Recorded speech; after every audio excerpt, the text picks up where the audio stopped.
अस्सलाम वालेकुम class. Lecture number 2 of week 4।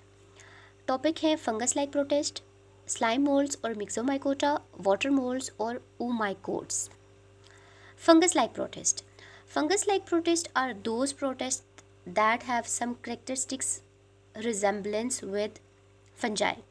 मतलब जैसे fungi are not photosynthetic in nature, photosynthesis नहीं करते, तो इस तरह कुछ जो प्रोटेस्ट थे वो भी फोटोसिंथेसिस नहीं करते थे।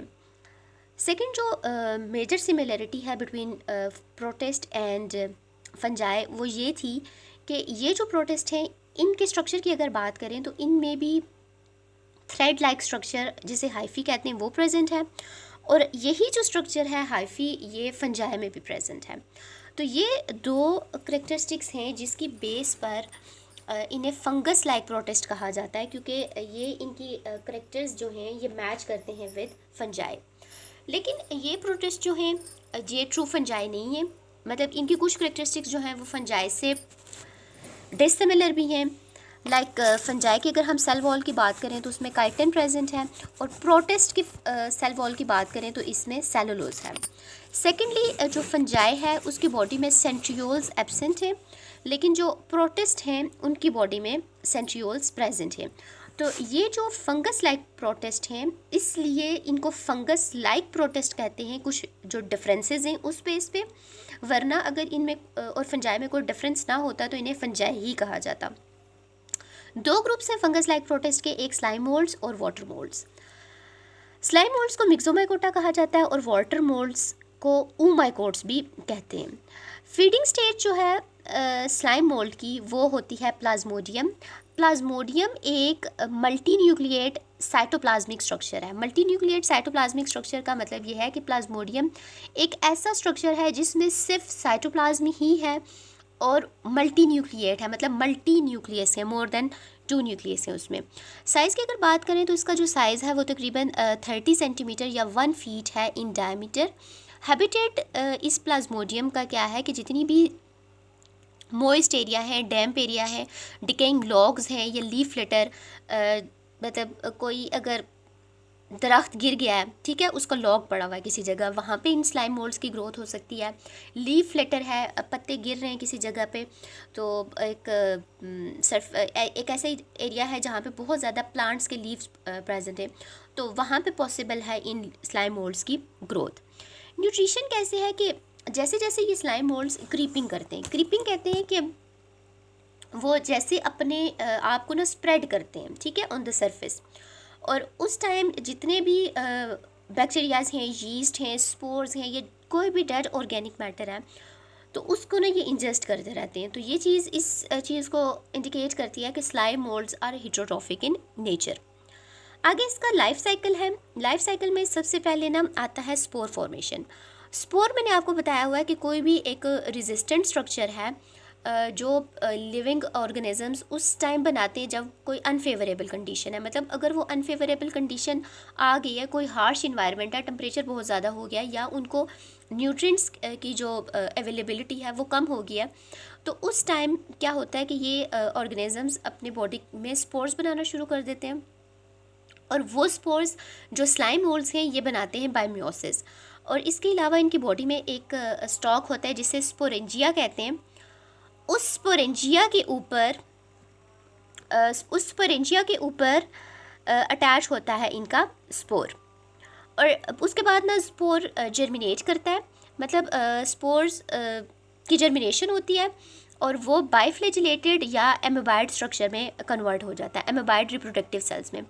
और ये जो एमोबाइड या बाइफ्लैजिलेटेड स्ट्रक्चर है ना ये कंबाइन करते हैं और एक जाइगोट बनाते हैं, और फिर क्या होता है कि जाइगोट दोबारा से डेवलप होता है इनटू प्लाज्मोडियम। मतलब जाइगोट की पूरी जब डेवलपमेंट कंप्लीट हो जाती है ना, तो जो हमने स्टार्ट में प्लाज्मोडियम पढ़ा था ना उसमें ये वो बन जाता है इससे, ठीक है। तो इम्पोर्टेंस भी है कुछ स्लाइम मोल्ड्स की, कि जो स्लाइम मोल्ड की प्लाज्मोडियल स्टेज है ना जिसको फाइसेरम पॉलीसेफेलम कहते हैं, ये फाइसेरम पॉलीसेफेलम इसको यूज़ किया जाता है as a model organism model organism कहते हैं, जिस तरह से मैंने आपको बताया हुआ है कि बैक्टीरिया में ई कोलाई को, या हम रैट्स को यूज़ करते हैं या मंकीज़ को यूज़ करते हैं as a model organism to understand different kinds of biological processes. Like कोई भी प्रोसेस है, या अगर हमने कोई ड्रग टेस्ट करना है तो वो किसी एनिमल पर टेस्ट करने पे हम पहले रैट्स को लेते हैं या किसी मंकी को लेते हैं। तो ये सारे जो हैं वो मॉडल ऑर्गेनिजम्स होते हैं। इसी तरह से जो किंगडम प्रोटिस्टा है उसमें जो मॉडल ऑर्गेनिज्म है वो है स्लाइम मोल्ड फाइसेरम पॉलीसेफेलम।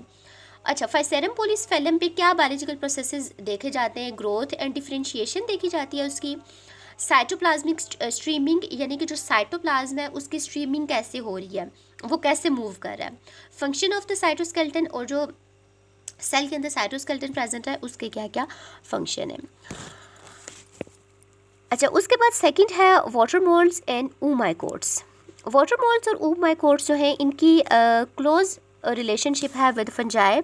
जिस तरह अभी मैंने स्टार्ट में बताया था कि स्ट्रक्चर में इनकी सिमिलरिटी है, मतलब इनके पास भी हाइफी है और फंजाई के पास भी हाइफी है। इसके अलावा जो ऊमाइकोट्स की सेल वॉल है उसमें सेलुलोज होता है इंस्टेड ऑफ काइटिन, क्योंकि काइटिन जो है फंजाई में होता है।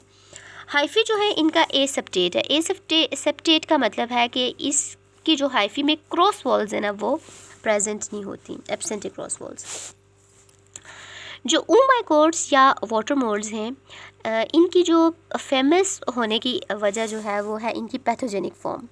ये पैथोजेनिक ऑर्गेनिजम्स हैं, मतलब पैथोजेनिक ऑर्गेनिजम्स वो होते हैं जो कोई डिज़ीज़ कॉज कर सकते हैं। तो जो वाटर मोल्ड्स हैं इनमें से एक ऑर्गेनिज्म है इनका जिसको कहते हैं फाइटोपथोरा इन्फेस्टान। ये फाइटोपथोरा इन्फेस्टान्स जो है ये पैथोजेनिक है, और इसका मतलब हिस्ट्री में अगर देखा जाए ना तो इसका एक फेमस रोल है इन कॉजिंग डिजीज़। अच्छा, फाइटोपथोरा इन्फेस्टान ने क्या किया था कि 19th सेंचुरी में आयरलैंड में एक ग्रेट फेमाइन कॉज किया था। फेमाइन कहते हैं कहत को। 1840 में क्या हुआ था कि due to several rainy cool summers बहुत ज़्यादा बारिशें हुई, और इवन जो समर था ना वो भी काफ़ी ज़्यादा, गर्मी होती है ना समर में, तो समर में भी काफ़ी ज़्यादा ठंड हो गई थी, जिसकी वजह से अच्छा, पहले मैंने आपको एक बात नहीं बताई कि जो आयरलैंड कंट्री है ना, या जो आयरिश पीपल हैं उनकी स्टेपल फूड है पोटैटो। जिस तरह हमारी स्टेपल फूड है ना वीट, गंदम, मतलब पूरे पाकिस्तान में अगर देखें तो सबसे ज़्यादा अगर किसी क्रॉप की प्रोडक्शन है ना तो वो वीट की है, मतलब लोग रोटी ही खाते हैं। तो इसी तरह जो आयरलैंड के लोग थे उनकी स्टेपल फूड थी पोटैटोज़ थे। मतलब अगर पोटैटो ख़त्म होते हैं तो उनका जो न्यूट्रिएंट्स उनको मिलना ख़त्म हो जाते थे, ठीक है।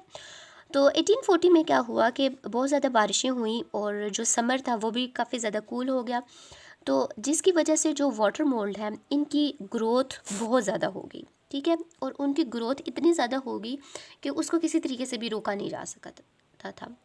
तो उसने क्या किया कि जो पोटैटोज़ के प्लांट्स थे उनको डिस्ट्रॉय किया, वो भी डिस्ट्रॉय होना शुरू हो गए। और जो कोई भी फील्ड्स में पोटैटोज़ भी थे ना, अंडरग्राउंड प्लांट है ना पोटैटो, मतलब पोटैटो अंडरग्राउंड लगते हैं ना, तो वो जितने भी पोटैटोज़ थे ना वो फील्ड्स में ही उनकी ना डिस्ट्रक्शन होना शुरू हो गई, मतलब वो ख़राब होना शुरू हो गए, जिसकी वजह से एक बहुत बड़ा कहत आ गया। और तकरीबन 2 lakh to 50,000 to 1 million people of Ireland at that time उनकी डेथ हो गई थी विद बाय स्टार्विंग, मतलब भूख से वो मर गए थे। तकरीबन 1 मिलियन का मतलब होता है 10 लाख लोग। और उसके बाद जो कोई लोग बचे थे वहाँ पे, तो उन्होंने डिफरेंट कंट्रीज़ में माइग्रेशन की। आयरलैंड से वो अमेरिका, यूएसए वगैरह की तरफ उन्होंने माइग्रेशन की, क्योंकि फ़ूड की जो अवेलेबिलिटी थी वो बिल्कुल ख़त्म हो गई थी उन लोगों के लिए। तो ये मेजर रोल है इसका वाटर मोल्ड का इन 19th सेंचुरी। अच्छा, ये जो स्ट्रक्चर है ये वाटर मोल्ड का है, ये वाटर मोल्ड है, ठीक है। और ये जो 7 स्ट्रक्चर है ना ये वाला, ये पोटैटो लीफ है, ठीक। तो एक्चुअली इन्होंने इनकी जो ग्रोथ थी ना वाटर मोल्ड की वो कैसे हुई थी कि इसने बहुत ज़्यादा जो डिस्ट्रिक्शन है ना प्लांट को वो इसने कैसे दी कि ये प्लांट्स के ना लीव्स में इन्होंने अपनी ग्रोथ स्टार्ट कर दी थी, मतलब हाफ पोर्शन जो है वो लीव के एक तरफ था और हाफ पोर्शन लीव के दूसरी तरफ था। ये नीचे इसके स्पोरेंजिया और स्टाक्स वगैरह दिखाए हैं इस वाटर मोल्ड के। तो इस तरह से इन्होंने जितने भी वहाँ के पोटैटोस प्लांट्स थे उन सबको इन्होंने डिस्ट्रॉय किया था, पोटैटोस को डिस्ट्रॉय किया था, और बिल्कुल जो पोटैटो की अवेलेबिलिटी थी वो ख़त्म हो गई थी और एक ग्रेट फेमाइन हुआ था उस टाइम।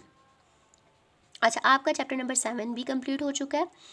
होमवर्क है आपका, what features distinguish oomacotes from fungi. oomacotes और को फंजाई से कौन से फीचर से डिस्टिंग्विश करते हैं, स्टार्ट में मैंने आपको एक्सप्लेन किया है, वो आपने लिखना है।